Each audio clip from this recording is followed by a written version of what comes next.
Измените на кривичниот законник се во насока на неказнивост и навреда на обвинителите кои искрено се борат со корупцијата, оценува обвинителката Ленча Ристоска, која досега е единствена обвинителка која јавно проговори за законот и одговори на прашањата на новинарите.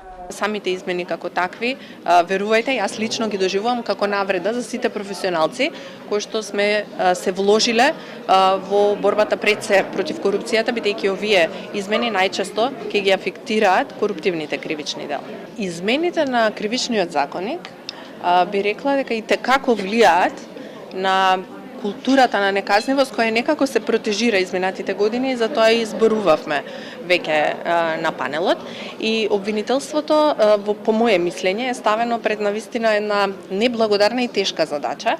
Имаме кратки рокови таму каде што не е настапена застареноста, тоа е експресно да се заврши. Од друга страна ресурсите се такви какви што се, не ни се унапредени состојбите.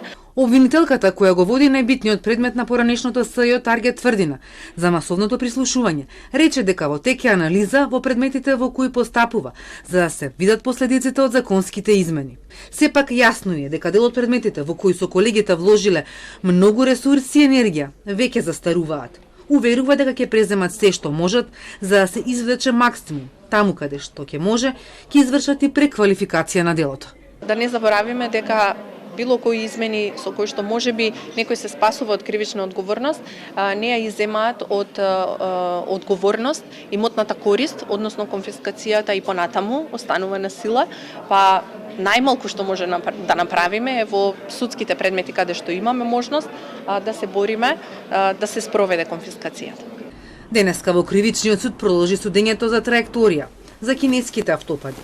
Прво, по измените на кривичниот законник кои ниту обвинителката, ниту одбраната во судењето не ги спомна. И надвор од судницата не дадоа изјави. Обвинителката Стефанова Кус објасни дека овој предмет се уште не е застарен и затоа судењето продолжува.